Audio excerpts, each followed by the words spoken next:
خاص کر زمنګ په قبایلو کې په باجوړ کې خو هغې داسې درندهتوب وکړه چې حد یې کراس کړ. لاندې د سرو ګلونو باغ دی که لمبي دي د اور په ټال د عشق یم ختلی هېڅ تپوس مه کوه.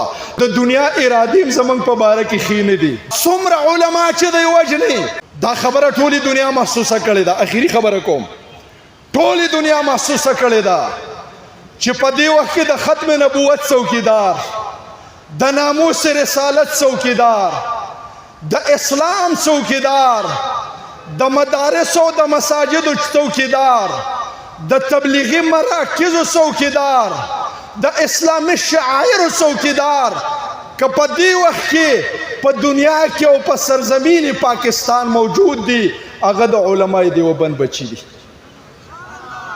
زما وروڼو نو د دنیا ارادې هم زموږ په باره کې ښې نه دي. د سامراج او د عالم کفر عزایم هم زموږ په باره کې ښه نه دي.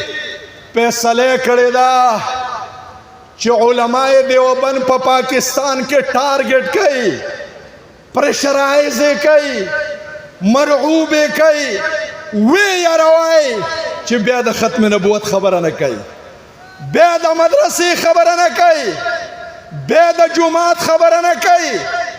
او په دغه اساس د کراچۍ نه واخله تر خیبره پورې د علماء دیوبند په لویو شیوخو د هغې په وینه باندې دا خاوره سره کړله.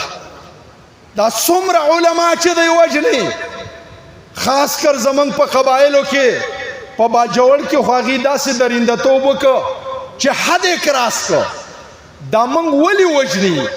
دا موږ یروي، موږ دباووي چې دوی د دې نعرې نه واوړي. تاسو اوړئ په مرګونو، شاته کېږئ د خپل موقف نه. نن به دغه سامراج ته موږ یو پیغام ورکو د دې جلسې نه چې که ته په مرګونو ما یارې نو اول زما حیثیت وپېژنه چې زه څوک یم. زه د حضرت ابراهیم علیه السلام وارث او غلام یم.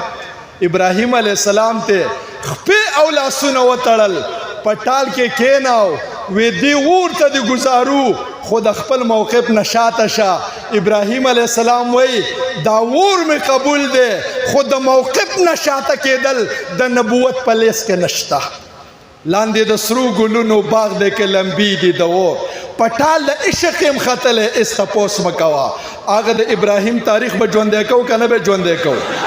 او زه درته وایم چې ته غلط شوی یې. زه خو د حبیب غلام یم. په مرۍ وله چاړه راخکله، ویل دا د محمد رسول الله دین پرېږدوه خلاص به شې. ګنې دا چاړه د باندې راکاږو، دا سر دې د تنې نه جدا کوو.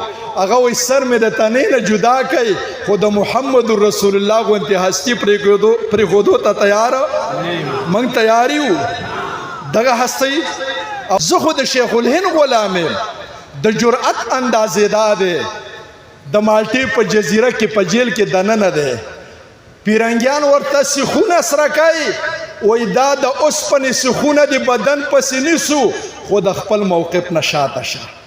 هغه ورته وی د موقف نه شاته کېدل ګرانه خبره ده.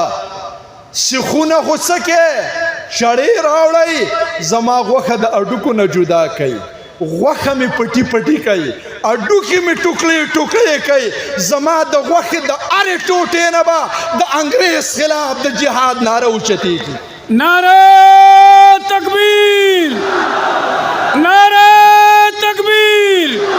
سبیلنا سبیلنا سبیلنا سبیلنا طریقنا طریقنا. نعرہ تکبیر. زما محترم وروڼو